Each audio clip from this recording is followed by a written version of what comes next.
The dress I wore was lavender taffeta, and each time I breathed, it rustled.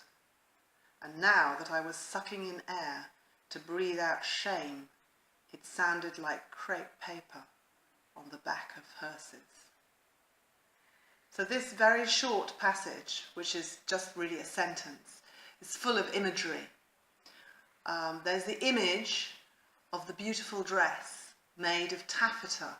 The very sound of the word taffeta already rustles in your mouth, and yet a few words later you've got the word rustle.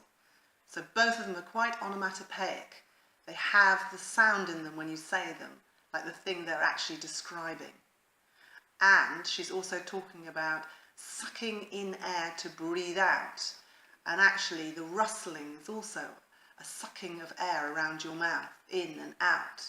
And the other words, crepe and hearses, also have the P's and the S's, which go with the F's and the T's, to rustle around your mouth.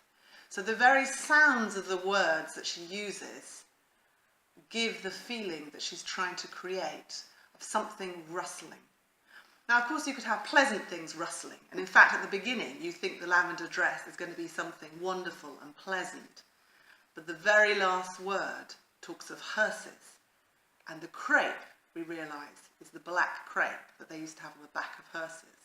And the lavender dress, the beautiful, colourful dress, turns into something black and dark and menacing and to do with death.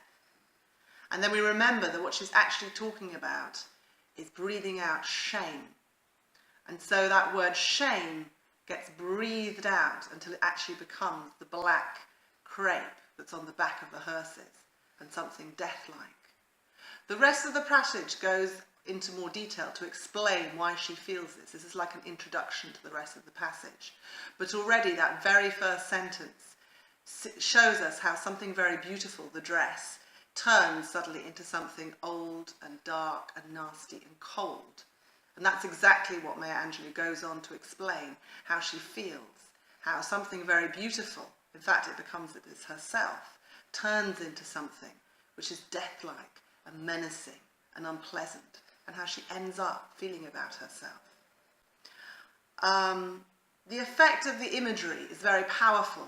It's a very emotional piece, because although we're talking about material, we're talking about a dress, we're talking about the paper on the hearse, we're actually really talking about how she feels about herself.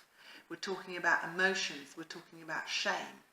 The passage, when you read on, talks about hope of a young girl, and all the hopes, how they get changed and dashed. In fact, they die.